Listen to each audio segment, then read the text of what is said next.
નમસ્કાર. દિવસભરના તાજા સમાચારોમાં તમારું સ્વાગત છે.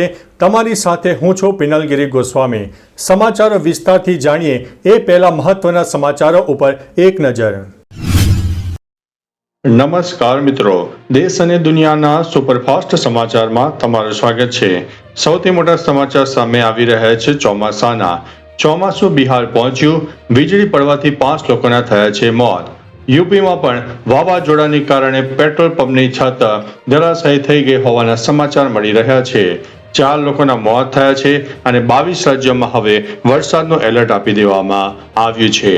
મિત્રો, અન્ય મહત્વના સમાચારની વાત કરીએ તો રામ મંદિરમાં ચોરીના મામલે પીએમઓએ રિપોર્ટ માંગ્યો છે. ભાજપ નેતાએ પત્ર પણ લખ્યો છે.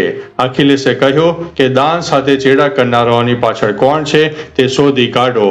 અન્ય મહત્વના સમાચારની વાત કરીએ તો ગુજરાતમાં રાજ્યસભાની 4 બેઠકો પર ભાજપના ઉમેદવારો બિનહરીફ જોવા મળ્યા. 18મીએ ચૂંટણી નહીં યોજાઈ. ઇતિહાસમાં પ્રથમવાર કોંગ્રેસની એક પણ બેઠક જોવા મળી નથી. અન્ય મહત્વના સમાચારની વાત કરીએ તો નેશનલ સમાચારની કેરળમાં આ વર્ષે નિપા વાયરસનો પ્રથમ કેસ નોંધાયો છે. હાઈ એલર્ટ જારી કરવામાં આવ્યું છે. દર્દી વેન્ટિલેટર ઉપર જોવા મળ્યા. હોસ્પિટલ સ્ટાફ ક્વોરન્ટાઇન કરવામાં આવ્યો છે. 8 વર્ષમાં રાજ્યમાં 6ઠ્ઠી વખત સંક્રમણ ફેલાયો હોવાના સમાચાર છે. અન્ય મહત્વના સમાચારની વાત કરીએ તો નેશનલ સમાચારની મણિપુર કામજોગમાં ગોળીબાર, 2ના થયા છે મોત. ઘણા ઘરોને આગ લગાડવામાં આવી. એક દિવસ પહેલા 6 લોકોના મૃતદેહ મળી આવ્યા હતા. ત્યારે મિત્રો, આગળ વધીશું અને વાત કરીશું ઇન્ટરનેશનલ સમાચારની. પીઓકેમાં પાકિસ્તાની સેનાનું હેલિકોપ્ટર ક્રેશ થયું છે.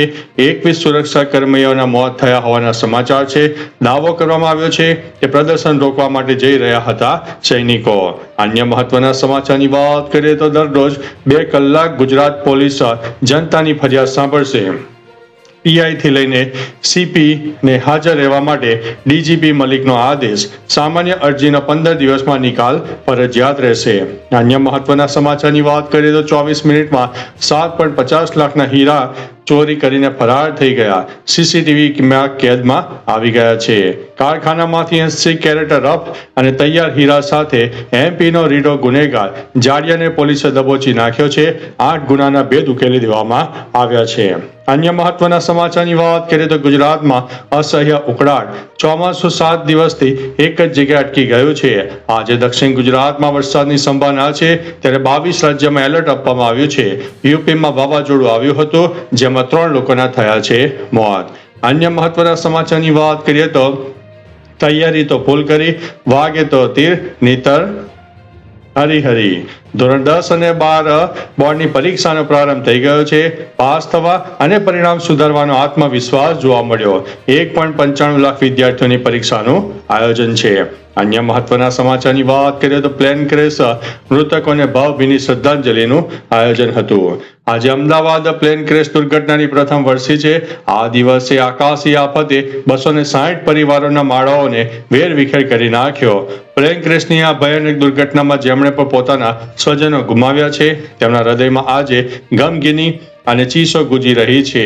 પ્લેન ક્રેશની આ ભયાનક દુર્ઘટનામાં અકાળે મૃત્યુ પામનારા તમામ મૃતકોને ભાવભીની શ્રદ્ધાંજલિ.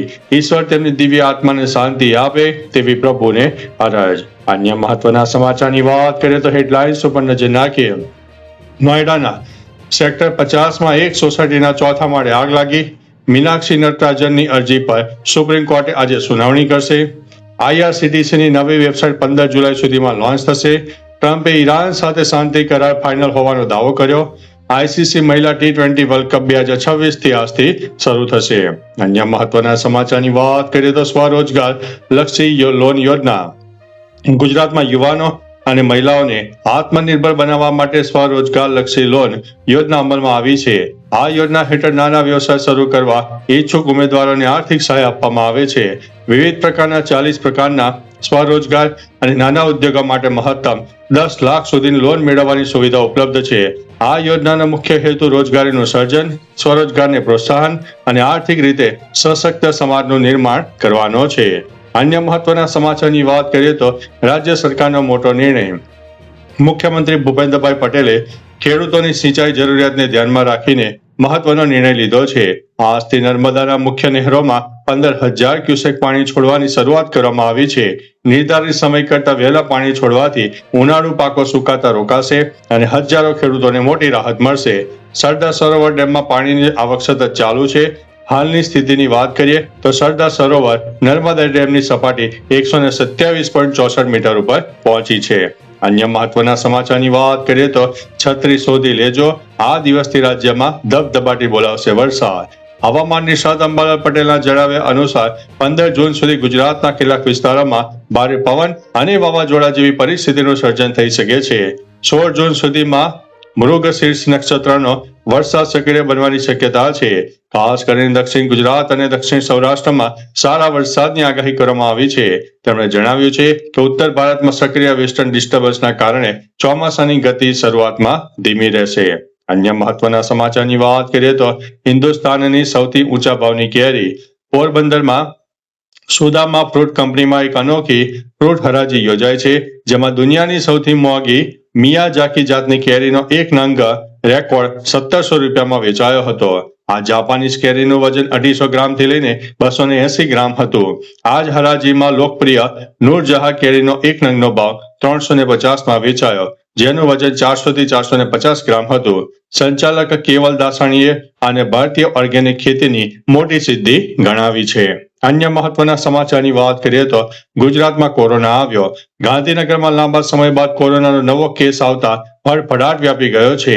સરગાસણ વિસ્તારમાં રહેલા 51 વર્ષીય મહિલા ચારધામની યાત્રા કરીને પરત ફર્યા બાદ કોરોના પોઝિટિવ હોવાનું જણાતા સિવિલ હોસ્પિટલમાં દાખલ કરવામાં આવ્યા.